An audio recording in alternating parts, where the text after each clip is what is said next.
Most AI chatbots actually become less reliable the more information you give them, and they tend to what's called hallucinate. They basically make up answers. If you've used any of them, I'm sure you've seen this before. But Gemini Notebook works a lot differently than that. You choose the sources of information that is actually allowed to use to provide answers. And when you do get an answer, those answers point back to the source so you could check to see where exactly you got that answer from.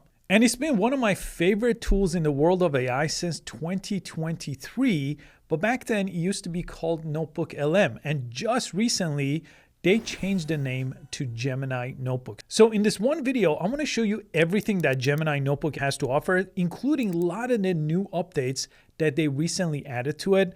And I want to show you how these days to set up the notebook the right way so you actually use it to get useful research that really reduces hallucinations. Now, if you haven't used Gemini Notebook, to access it, it's at notebook.google.com and it's free to use. They do have a paid upgrade for most people though. The free version is really fantastic.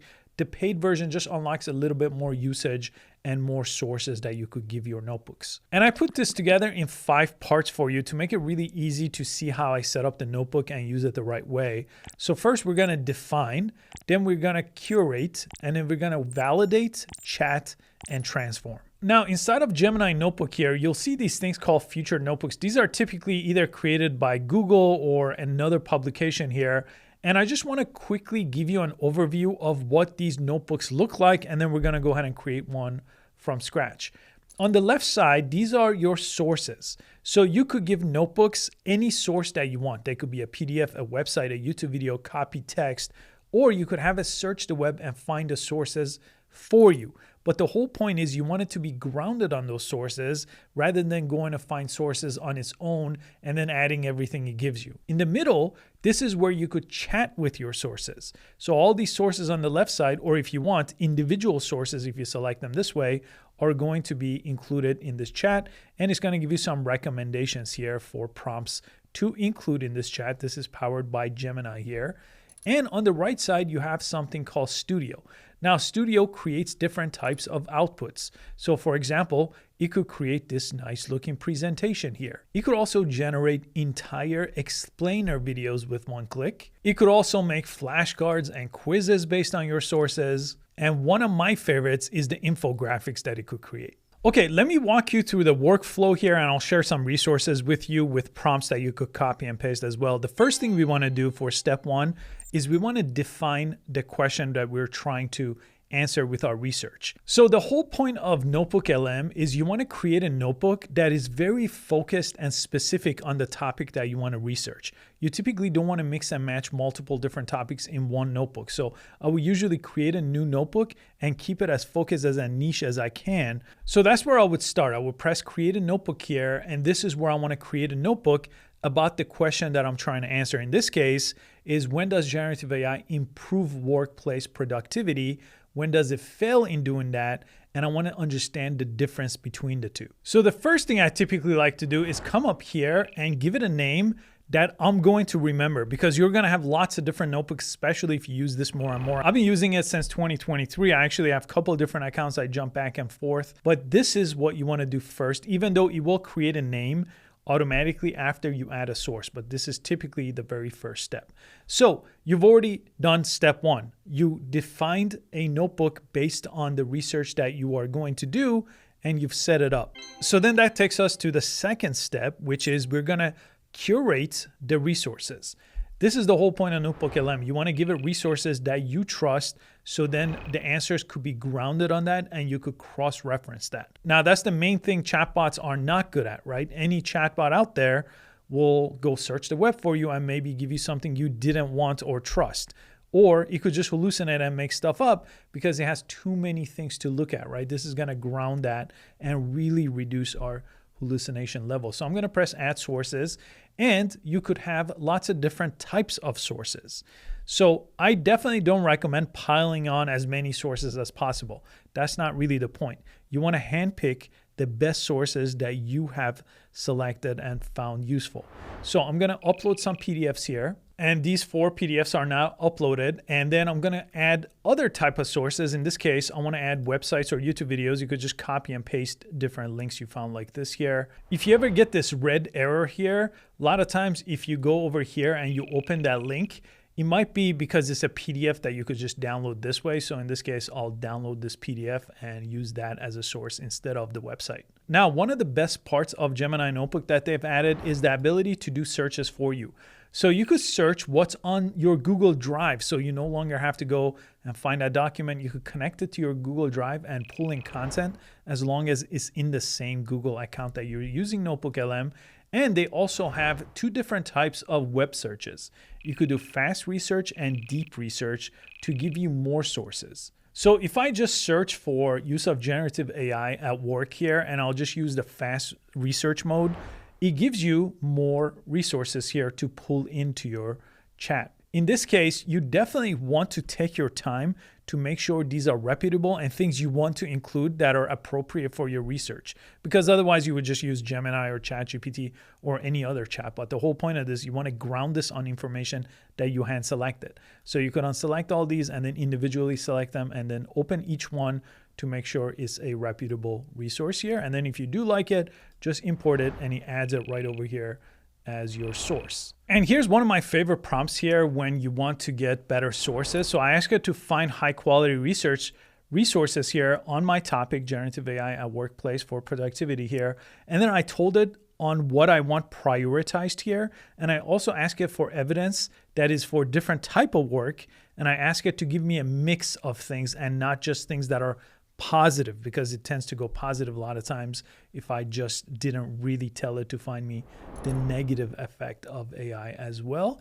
And then again, I could use fast research. And a lot of times with these, if I have the time, I will use deep research to find even more and relevant sources. And I found a couple more sources here that I like, so I'm going to import those too. Okay, and next, step 3, we're going to validate our sources. And we're going to do this with a prompt that works really, really well. So all we did now is we created a notebook that was well defined, right? So the purpose for the notebook is the very first step.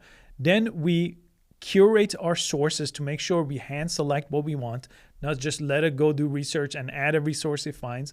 It's a combination of sources it found for us that we hand selected after vetting them, and the PDFs that I already had from previous research or things from my Google Drive. And validating your sources has 3 really useful prompts. This one is probably the one I would use right away. So looking only at the sources in this notebook, identify any areas where the sources disagree with each other and any clear contradiction and conflicting claim. So that one I would use right here in the chat. Okay, make sure all sources are selected. And I'll send this out just to kind of get a gauge of how my sources are before I dive deep into my research. The second prompt is very useful. This is gap analysis. So based on these sources, what important question or subtopics are missing or barely covered? And an alternative viewpoint is another useful prompt while you're validating your sources in step number 3. By the way, this web page here that we put together, this is an ultimate guide to Gemini Notebook here. So I've been going through and putting this video together based on these steps, and all the prompts that I'm using here to validate your sources for repurposing content are all included. So if you want a full guide on Gemini Notebook in this written format, we just updated this. This is available completely for free to access. I'll put a link below in the description for that. Now, one useful setting I want to show you here, I have this in my paid account, is when you start chatting with your sources here, you could actually configure the chat. So if you wanted to use it as a learning guide, you could change it, or you could actually use a custom prompt here to change the tone on how it talks to you. So this will kind of change the style and role, and you could also change the response length. So if you want shorter answer, you could just change this to shorter answer. Okay, now we have a good library of sources here. So step 4 is going to be chatting with our evidence or our sources. And I'm going to show you a bunch of different prompts here that I like to use to get really good research from all my sources. Now, one of the easier ones is just to kind of understand what your sources are all about. So this will do that, summarize the key themes, and it will give you 3 to 5 of the most important takeaways. Then you could go deeper here. So based on these sources, what are the strongest evidence? And then I would give it a specific claim that I'm looking for, and then all these follow-up prompts based on whatever is relevant to your type of research. Now, as I mentioned, this is grounded on your sources, right? So when it gives you the key takeaway, you'll see these little annotations here. If you click on them, it takes you to the exact point in your resource where you got that information from, right? The whole point of grounding this research on things that you found, right? So this was a PDF that we had uploaded and it found that information. And the nice thing is with these, you could save them as a note. So any type of note that you take can be saved this way.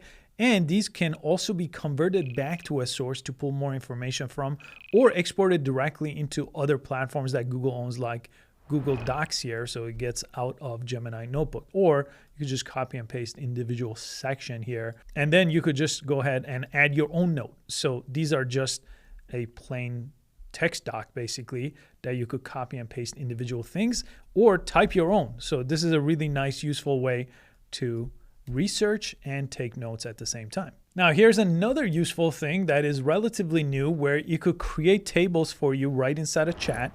So I ask it to create a table and compare the evidence here in my sources. And I find these table formats a lot easier to consume here. And again, you could just go see where these sources are from. And these type of prompts are also useful. So using only sources that directly measure worker performance, what are the key findings here? So I could use the prompt to narrow down the sources that it's going to look at, because right now I don't remember which source specifically was about that. So I don't want to go and read a source selected. I'm going to use the prompt in order to find that point. Okay, now for step 5, you have this whole panel here on the right side called Studio. The purpose for Studio is to turn your research into other formats that you could easily share or consume for yourself.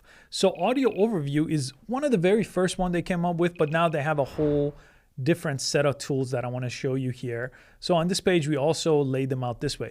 Audio overview is a human sounding podcast between two AI hosts that could go through your content here. And they also have video overview, which is similar, but in video format, where one person creates an explainer video, one AI person creates an explainer video, and they have a lot of different formats for that. So all you have to do is back in here, click on one of these options here, and it will give you all kinds of different settings for them. So the format, for example, could be a deep dive, or it could be something that is brief, for example, like this. And you could use this prompt box here to tell the AI host what to focus on, and it will do that. And you could change what sources it is using. In that case, I'm going to use all the sources here, and I'm going to create a brief here. And you could obviously change your language here and generate it that way. And while it's generating, you could continue to use it. You could generate new things. The video overview works in a similar way. And I've made a dedicated video on this channel all about this option, because you have lots of different formats to choose from. And they recently rolled out shorts. So TikToks, Instagram Reel, those type of short formats can also be created that way. And I'm going to generate one of those. So you can see they're both generating back to back. I'll show you this one as soon as it's finished.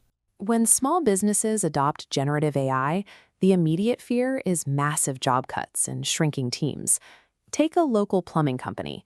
The core crew fixes pipes, but they struggle to write weekly marketing emails.